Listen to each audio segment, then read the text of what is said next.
En tant que mentaliste, je m'intéresse beaucoup aux petits détails qui se trouvent autour de nous. Chacune des actions que l'on prend, décisions que l'on entreprend, laisse derrière soi des petits signes qui nous permettent de déduire ce qui s'est passé. Comme un détective. Après un crime, le détective se rend sur la scène et analyse tous les petits indices qu'il peut y trouver, comme des empreintes digitales, des miettes de pain, etc. C'est pareil pour moi, je m'appelle Taha Mansour, et à côté de mes études d'ingénieur, je suis un détective de la pensée. À chaque fois que vous avez une pensée dans votre esprit, vous laissez passer des petits signes qui me permettent de revenir à votre pensée initiale. Laissez-moi vous illustrer ceci. Vous voulez me rejoindre sur scène, s'il vous plaît? On l'applaudit bien fort. Passez par là.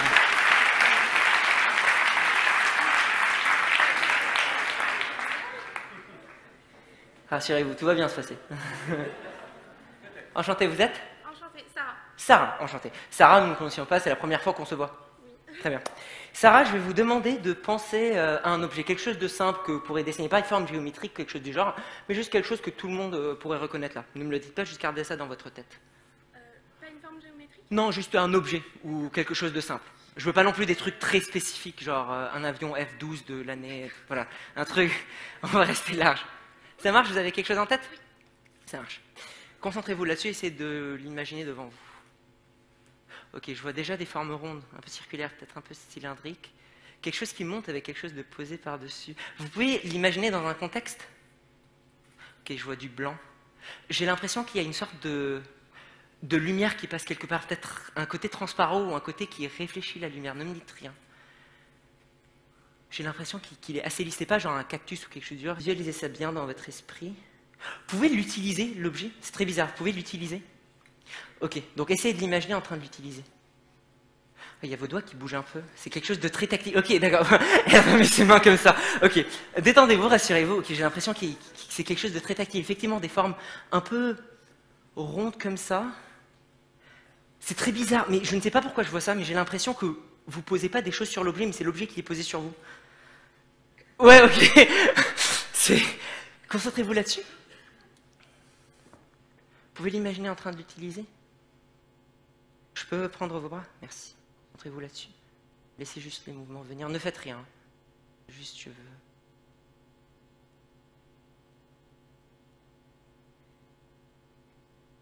Je vois vraiment ça.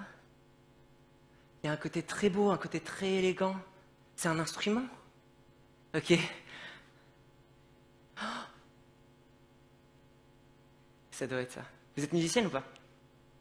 Non, pas du tout, mais c'est quelque chose quand même qui vous inspire, vous trouvez ça extrêmement beau. Vous pouvez même vous visualiser à un moment donné la première fois où vous le voyez. C'est un violon? Oui. Oui? On l'applaudit bien fort. Merci beaucoup. Vous pouvez revenir à votre place.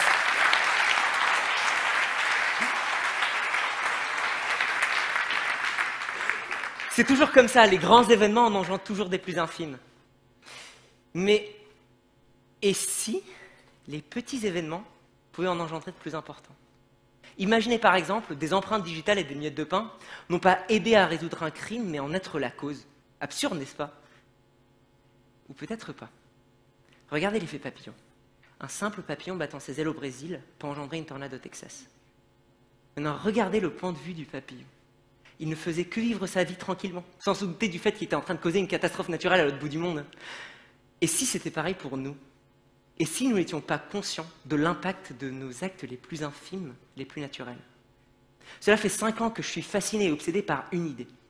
Nous faisons des choix tout le long de notre vie, tous les jours. Et si chacun de ces choix, aussi infime soit-il, avait une conséquence sur notre entourage, voire même sur des personnes qu'on ne connaît pas? Vous êtes-vous déjà demandé ce qui se serait passé si vous aviez tourné à gauche plutôt qu'à droite? Voyons cela.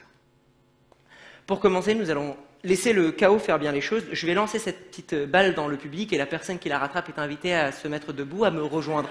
Alors ne passez pas la balle à votre voisin, j'ai déjà vu ça plusieurs fois. De toute façon, il y aura des témoins. Hop, là. Hop, hop, bah, très... Vous pouvez la relancer si vous voulez. Très bien. J'ai vu un baissement. Ok, on l'applaudit bien fort. Vous pouvez me rejoindre sur scène.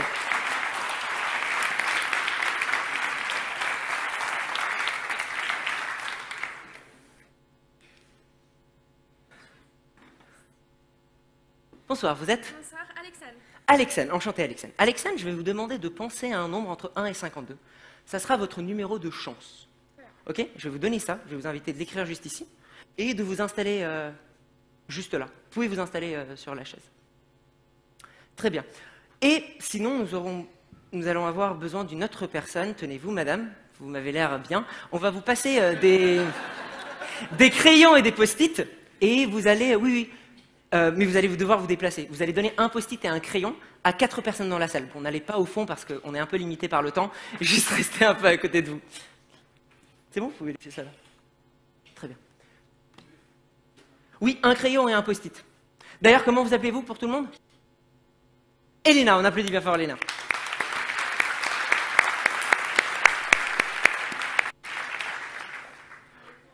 Oh, n'allez pas trop loin quand même, s'il vous plaît. Je la vois s'éloigner au fur et à mesure. C'est bon? Chaque personne qui reçoit un post-it et un crayon est invitée à écrire son prénom là-dessus, est-ce que le scotcher sur le torseau et de venir s'aligner juste là. Oui, chaque post-it crayon. Très bien. Oui, et pouvez vous mettre en ligne juste ici. Ah oui, vous vous amusez vraiment, Elena. Hein, genre.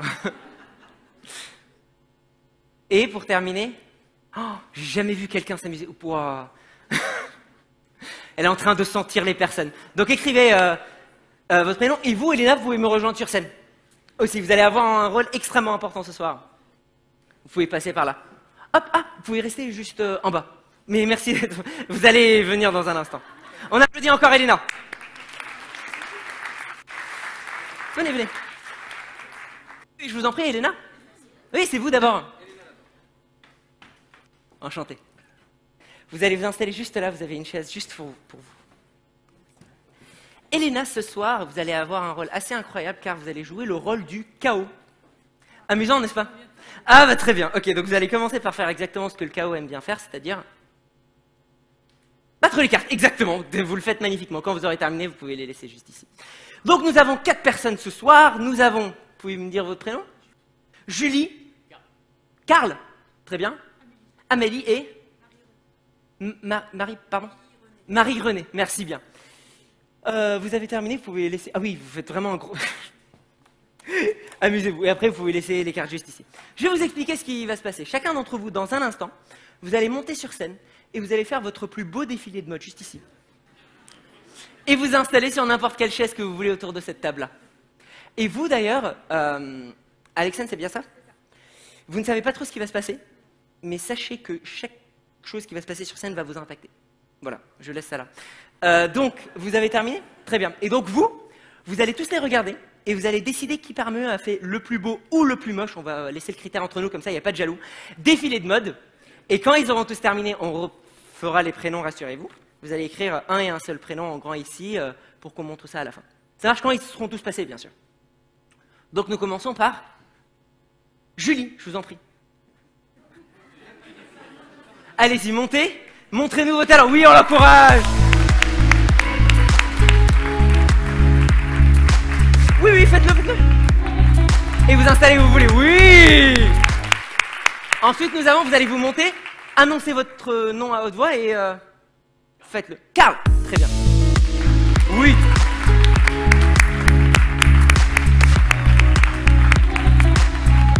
Et vous installez où vous voulez. C'était très direct, très sobre, mais n'empêche quelques subtilités là-dedans. C'est excellent. Ensuite, nous avons Amélie, je vous en prie.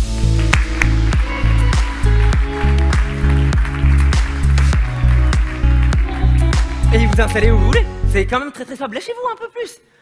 Et pour terminer, nous avons Marie-Renée. Allez-y. Oui. Et installez-vous où vous voulez. Oui, très bien. Bien osé. Donc, je vais vous rappeler les prénoms. Nous avons ici Julie, Karl, Amélie et Marie-Renée. Ne leur montrez pas. Donc voilà, comme ça, ils ne vont pas être jaloux pour la fin. Et je vous en prie, décidez-vous. C'est bon, vous avez tous les prénoms de tout le monde? Ok. Vous avez bien mélangé ça? Oui, ok, très bien. Vous, ce que vous allez avoir un rôle assez incroyable, car ce soir, vous allez jouer le rôle de différents phénomènes climatologiques. Je m'explique. Vous allez décider sans regarder de piocher une carte de devant vous. Ne regardez pas, laissez-vous tenter, et ne regardez surtout pas la carte que vous allez prendre. Allez-y, prenez une carte de devant vous, mais ne la regardez absolument pas. C'est bon? Vous êtes-vous décidé, Madame le Chaos? Oui, très bien. Ok. Donc récapitulons un peu. Pourquoi on utilise un paquet mélangé par le chaos? Parce que le nombre de manières de mélanger un paquet de cartes est égal à un nombre qui s'écrit 8 avec 63 zéros derrière, soit un nombre plus grand que le nombre d'atomes sur Terre. On peut donc considérer que l'état du paquet tel qu'il est peut être considéré comme un état initial d'une météo quelque part dans le monde. Ensuite, nous avons les différents phénomènes climatologiques qui ont essayé de s'imposer en montrant leur grâce ou tout simplement leur simplicité au chaos et en essayant de représenter un phénomène. Vous, par exemple, vous avez décidé de représenter le... Vous pouvez montrer? Le roi de cœur. Mais vous auriez pu représenter, par exemple, le 4 de carreau ou le 10 de pique. Mais vous ne l'avez pas fait. Chacun d'entre vous aurait pu changer d'avis. Mais peu importe vos choix, parce qu'au final, c'est le chaos qui décide. Madame le chaos, sur qui vous êtes-vous décidé? Vous pouvez montrer? Non, mais montrez. Elle ne veut pas montrer? Allez-y, montrez. Oui. Amélie. Amélie, qu'est-ce que vous représentez? Le 3 de pique. Mais vous auriez pu changer d'avis, vous auriez pu dire, disons par exemple que Julie avait l'air beaucoup plus intéressante, beaucoup plus sincère, nous serons tombés sur le 8 de cœur. Mais vous ne l'avez pas fait. Imaginez le nombre de possibilités, de changements, de choix qui auraient pu se passer ce soir, mais pour arriver à un seul scénario, Amélie avec le 3 de pique. Je reviens vers vous. Maintenant, vous ne savez pas trop ce qui s'est passé, on est d'accord là? Mais vous, depuis le départ, vous avez pensé à un numéro de chance, n'est-ce pas? Et vous teniez un paquet avec vous que vous ne l'avez pas ouvert. Un paquet de cartes, avec différentes cartes, avec un certain nombre de cartes au-dessus de chacune. Vous avez un nombre et juste ici, on a généré une carte totalement aléatoirement. Une carte qui sera dans ce paquet-là, avec un certain nombre de cartes au-dessus d'elle. Vous voyez où je veux en venir? Ça serait quand même dingue si, en comptant à votre numéro de chance, la prochaine carte soit la carte qui a été générée aléatoirement ici, n'est-ce pas? Parce que ça aurait pu être n'importe quelle autre personne, ou même si vous avez donné les post-it à d'autres personnes, on aurait eu quelque chose de totalement différent ce soir, parce qu'ils auraient fait différents défilés de mode. Vous pouvez ouvrir tout délicatement, vraiment en faisant gaffe. Le paquet de cartes, face cachée, sortez toutes les cartes dans l'ordre. Ne les faites pas tomber. Face cachée, très bien. Et juste ici, vous pouvez compter 18 cartes, face cachée, et mettre la prochaine juste là. C'est quoi votre numéro de chance, pardon? 18. Le 18, ok. Je utilise de l'ombre comme exemple, mais du coup, tant mieux. Bref, ok, du coup. Allez-y, donc, 1, 2, ouais, 3, 4, 5, 7, 8, 9, 10, 11, 12, 13, 14, 15, 16, 17, 18. Attendez un instant. La prochaine, vous pouvez la mettre juste la face cachée. Parce que juste, imaginez un instant. On est d'accord que si vous aviez pris un nombre un peu plus grand, on aurait pu avoir une autre carte, voire même quelqu'un d'autre dans la salle aurait pu un nombre un petit peu plus petit, et nous serons tombés sur le 10 de trèfle ou l'as de cœur. Mais ici, une seule carte a été générée sur le... Quelle était la carte qui a été générée ici, le 3 de pique? Je vous laisse retourner. Le 3 de pique. Merci beaucoup. Merci infiniment pour eux. D'ailleurs, vous pouvez même garder le 3 de pique. Merci à vous tous. On les applaudit encore une dernière fois. Vous pouvez revenir à votre place. Merci infiniment. Merci encore. Gardez le 3 de pique en tant que souvenir pour vous. Une dernière fois pour nos personnes sur scène. Merci encore.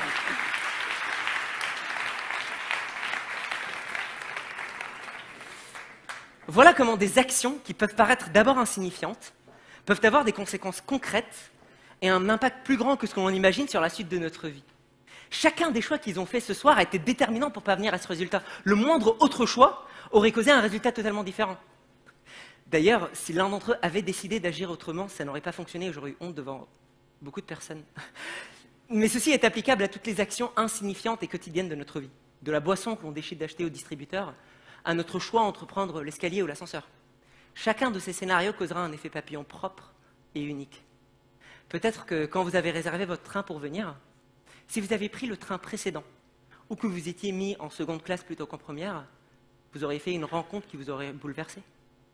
Une rencontre professionnelle, un nouvel ami, ou même un amour.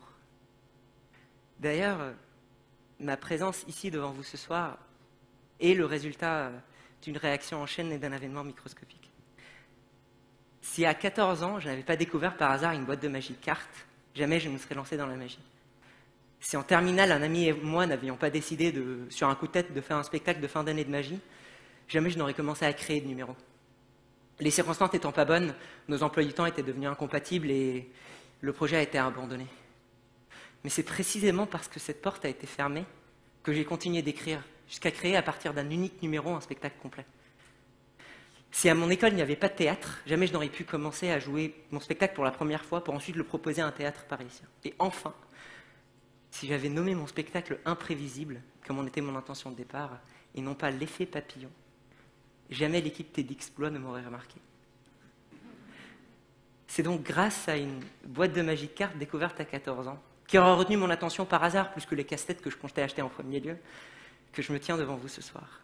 Un ensemble de plusieurs petites décisions et circonstances m'ont amené au partage d'un instant d'émerveillement ce soir. Mais si vous n'essayez pas de vous intéresser à la manière dont vous impactez le monde autour de vous, vous ne pourrez pas voir la puissance de vos choix.